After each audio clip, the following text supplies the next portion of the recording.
Bourbon Barkeep, my name's Curtis. We got release number 2 from the Maker's Mark wood finishing series.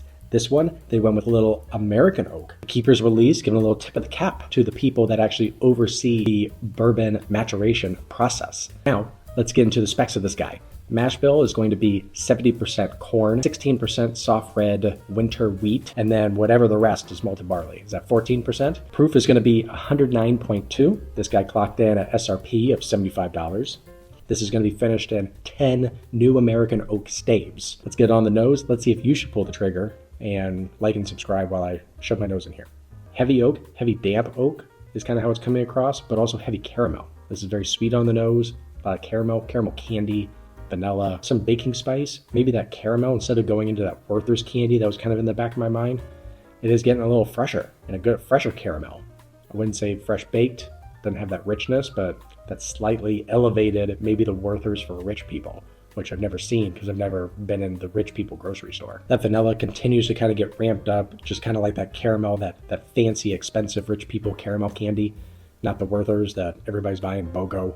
But even that vanilla is kind of getting into like this nice vanilla extract. A little bit of like a nice kettle corn in there. You know, maybe it's kind of that wheat funk, but with the sweetness being so elevated, maybe you get a little kettle corn in there, which is kind of exciting. Highly sweet nose. The nose has piqued my interest.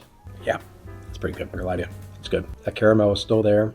A lot more cinnamon spice on the tongue, kind of in a good way. A lot of oak coming through, not really in an overpowering way. As it kind of sits on the tongue, it does kind of develop into a touch sour.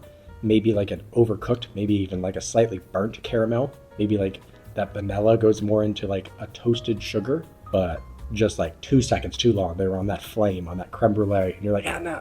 Yeah, it's just too late by that time. Slight sourness, a lot of brown sugar, just kind of hanging on the palate here. Overall, that 109 proof is really nice. Sip 2 on the palate. Gotta be honest with you, I'm really enjoying it.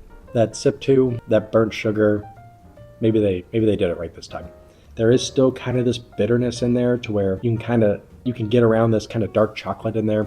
The viscosity is fantastic on it. There is kind of like this toasted marshmallow with this bitter dark chocolate. So it is kind of this nice kind of play in the back of your tongue. Senses category, it's just what's in the glass. It doesn't matter what we paid, it doesn't matter age, it's just pure experience. And the experience is really good. I love the proof point. I love the proof point on both of these. A little better hug. The viscosity is fantastic. It tastes very rich and full, and I could keep coming back to it without being overpowered in sweetness. It is great. I'm putting it into the great category. We'll go 82. I mean, it's lower great, but it's great nonetheless.